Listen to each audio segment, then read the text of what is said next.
Hello and welcome to Roots and Shoots. This week we're going to take our second look into those parables in Luke chapter 15, what we call the lost parables. We have the lost sheep, which we looked at last week. We have the lost coin, which we're going to look at this week. And we have the lost son, or the prodigal son, which we'll start to look at next week. What I'd like to do is to read the passage out to you, but to be a little bit different, today I'm going to read to you from this version of the Bible called the Passion Translation. It's a translation that's been done by one man, and his goal, if you read the introduction, was to try to maintain the accuracy of the translation, but to express some of the passion that would have been in the original language that doesn't necessarily directly translate into English word for word. So we're going to read Luke 15, and I'd like you just to reflect on this language as we go through it. I wonder if you can spot anything that we might challenge after our discussion last week. So, Luke 15 from the Passion. Many dishonest tax collectors and other notorious sinners often gathered around to listen as Jesus taught the people. This raised concern with the Jewish religious leaders and experts of the law. Indignant, they grumbled and complained, saying, "Look at how this man associates with all these notorious sinners and welcomes them all to come to him." In response, Jesus gave them this illustration. There was once a shepherd with 100 lambs, but one of his lambs wandered away and was lost. So the shepherd left the 99 lambs out in the open field and searched in the wilderness for that one lost lamb. He didn't stop until he finally found it. With exuberant joy, he raised it up and placed it on his shoulders, carrying it back with cheerful delight. Returning home, he called all his friends and neighbors together and said, "Let's have a party. Come and celebrate with me the return of my lost lamb. It wandered away, but I found it and brought it home." Jesus continued, "In the same way there will be a glorious celebration in heaven over the rescue of one lost sinner who repents, comes back home and returns to the fold, more so than for all the righteous people who never strayed away." Jesus gave them another parable. There was once a woman who had 10 valuable silver coins. When she lost one of them, she swept her entire house, diligently searching every corner of her house for that one lost coin. When she finally found it, she gathered all her friends and neighbors for a celebration, telling them, "Come and celebrate with me. I had lost my precious silver coin, but now I found it." That's the way God responds every time one lost sinner repents and turns to him. He says to his angels, "Let's have a joyous celebration, for that one who was lost I have found." Then Jesus said, "Once there was a father with 2 sons. The younger son came to his father and said, 'Father, don't you think it's time to give me the share of your estate that belongs to me?' So the father went ahead and distributed among the 2 sons their inheritance. Shortly afterward, the young son packed up all his belongings and travelled off to see the world. He journeyed to a far-off land, where he soon wasted all he was given in a binge of extravagant and reckless living. With everything spent and nothing left, he grew hungry, for there was a severe famine in that land. So he begged a farmer in that country to hire him. The farmer hired him and sent him out to feed the pigs. The son was so famished, he was willing to even eat the slop given to the pigs, because no one would feed him a thing. Humiliated, the son finally realized what he was doing, and he thought, "There are many workers at my father's house, who have all the food they want, with plenty to spare. They lack nothing. Why am I here dying of hunger, feeding these pigs and eating their slop? I want to go back home to my father's house. And I'll say to him, 'Father, I was wrong. I sinned against you. I'll never be worthy to be called your son. Please, Father, Just treat me like one of your employees." So the young son set off for home. From a long distance away, his father saw him coming, dressed as a beggar, and great compassion swelled up in his heart for his son who was returning home. So the father raced out to meet him. He swept him up in his arms, hugged him dearly, and kissed him over and over with tender love. Then the son said, "Father, I was wrong. I have sinned against you. I could never deserve to be called your son. Just let me be—" The father interrupted and said, "Son, you're home now." Turning to his servants, the father said, "Quick, bring me the best robe, my very own robe, and I will place it on his shoulders. Bring the ring, the seal of sonship, and I will put it on his finger. And bring out the best shoes you can find for my son. Let's prepare a great feast and celebrate. For this beloved son of mine was once dead, but now he's alive again. Once he was lost, but now he is found." And everyone celebrated with overflowing joy. I'll pause there. We didn't even go that far last week. But I wonder if you spotted a slight difference between what we read there in the Passion and what we read last week in the NIV. In the Passion, it says this: "There was once a shepherd with 100 lambs." In the NIV, it says, "Which one of you, having 100 sheep, if he lost one, would..." And so it goes on. And we all tend, or I say we, I have always tended to think of this story of the lost sheep as a shepherd going out to look for his sheep. Well, we'll look into that when we start to look at how these three parables fit together. Today I want to look at the parable of the lost coin, but that slight difference in translation there highlights something which we need to consider when we're studying the parables of Jesus. What was a parable? It was a story that Jesus told to illustrate a simple truth. It was to help people who wanted to understand it, but Jesus tells us that for people who didn't really want to understand, who didn't have spiritual insight, it was a way of disguising the truth, of telling a nice story, and to have people actually miss what the real meaning was. But when we study parables, there is a danger that we, instead of taking them at face value, instead of looking at the overriding message, we try and drill too deeply and analyze every single aspect of the parable. When we come on to the parable of the prodigal son, there are people who interpret everything right down to the ring that the father put on the son's finger. Well, if we were to do that with the parable we're going to look at today, I can see some issues. The parable is about a coin. So here we are, the most valuable coin in current circulation in England. This is a £2 coin. Now, some of you may have forgotten what coins look like, because in these days of lockdown, we haven't really been using a lot of cash, have we? Or at least most of us haven't.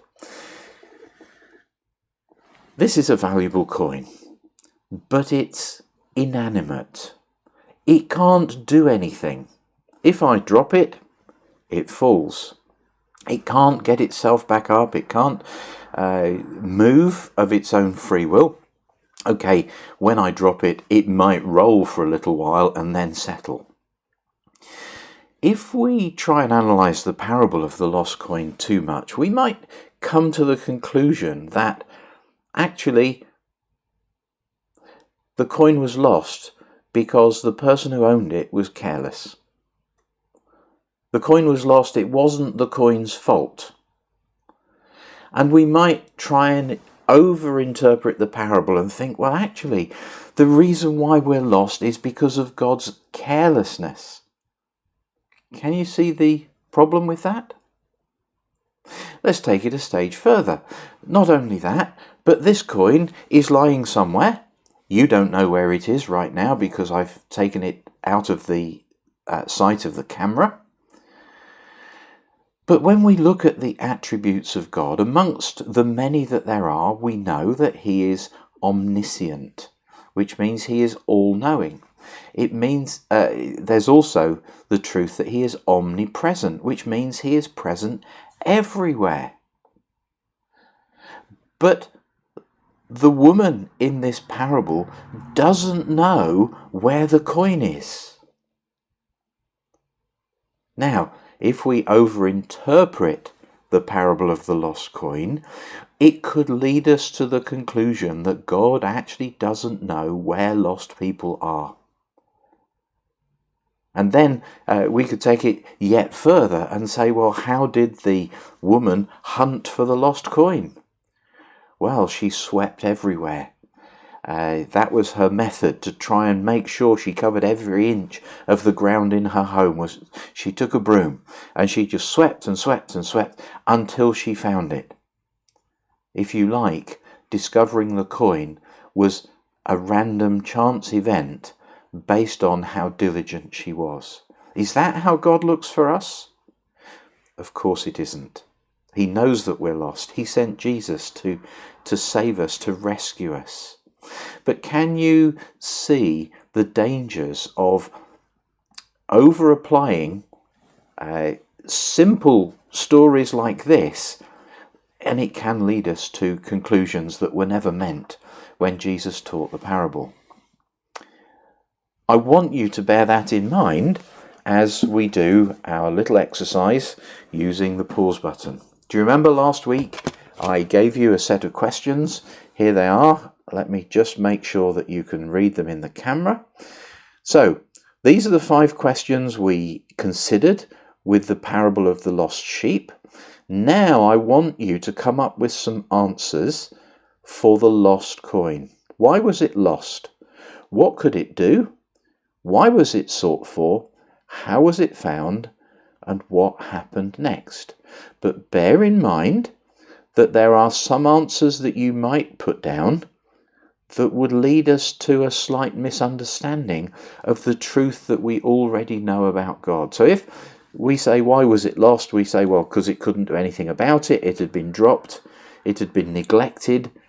It's not going to help us in our understanding of what Jesus is trying to teach us as a simple truth through these 3 parables.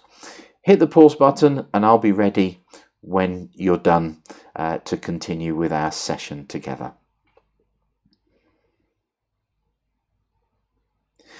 That's great. Well, I hope that you found that helpful, and I hope that leaving these things up on the screen enabled you not to forget what the questions were. So, let's consider our 5 questions. I've got my coin again, just to use as a little illustration. The question is, why was it lost? Well, in terms of us trying to understand the truth that Jesus is wanting to bring out of this parable, we've already said it's no point thinking, well, it was just misplaced. It was the carelessness of the owner. What we can say is this, that the coin had fallen. Whether the owner did it deliberately or not doesn't matter, but this coin was fallen. It had become detached from anything that it might have been attached to. It had come out of wherever it was being kept, whether it was being kept in a purse or whatever. When you sometimes analyze this with commentators, they will refer to the fact that a married woman in this time would have had a set of 10 coins that were connected to her wedding. And so they were very sentimental and very precious. Jesus doesn't actually tell us that, but it's possible that this coin was part of a necklace or part of a headband, and the coin had become detached, and the owner hadn't been aware of that, and therefore the coin was lost. Second question. And on that, quite often there are people who will say, well, I'm not to blame for being lost. That's not what this parable is trying to teach. What could it do? Well, it's just a piece of metal. It's inanimate. There is nothing that coin could do except lie there until it was found again. So my answer to that question of what could it do is absolutely nothing. Last week when we were looking at the sheep, we did consider that it might have bleated, or it might have carried on wandering in the hope that it was going to find its way back. But this one, there was nothing it could do to rescue itself. Next question, why was it sought for? Well, it was something of value. And even though it was lost, it was still something of value. Even if I don't know where this coin is, it's still a £2 coin. It doesn't suddenly change from being a valuable piece of metal to being a pretty worthless one. These are some washers I bought recently that cost me a tiny amount of money compared to this. I don't know how many of these I could have bought for this sum, but this is just a stainless steel washer, and this coin didn't suddenly change into one of these and become worthless when it was lost. Why was it sought for? Because it was valuable. Because the owner had lost something of value, and as long as that coin was missing, that value could not be realized. So that's why. Notice that this coin was one of 10, so the owner still had 90% of the value of all the coins that the owner had. With the lost sheep, the owner still had 99%. So this is slightly less. But there is value in this coin, and that's why this coin was sought for. Of course, with a coin, when is the value realized? It's when you spend it. It's when you use it. Even now in my hand, the value is theoretical. And until I actually choose to purchase something to the value of £2, this can sit on my desk for as long as you like. And it's about as valuable on my desk as it was when it was lost, because the value comes in actually realizing it, in actually doing something with it. How was it found? Well, again, we talked earlier about how we need to be careful, because it appears that finding the coin was just random, hunted until the coin came up. And I'm sure we've all had experiences like that, where we are hunting for something and we can't find it. I misplaced my passport a few weeks ago, and there was something that I needed it for. No, it wasn't for travelling. I needed it for some kind of identity. And I knew where I left it, but it wasn't there anymore. And it bugged me for quite a while, for the best part of a week. And in the end, I set aside a couple of hours and I said, right, I am going to go through everywhere and find where my passport is. And sure enough, by working systematically, I found my passport. Now, when it comes to God searching for us, it isn't that he doesn't know where we are. What I would say, though, is how was it found? It was found methodically. There was a plan. The woman decided that the best way to find this coin was to sweep everywhere, and then she would find it. When God came to rescue us, he had a plan. It wasn't a random plan. It wasn't, I'm going to search everywhere until I find one or more of these lost things that I'm looking for.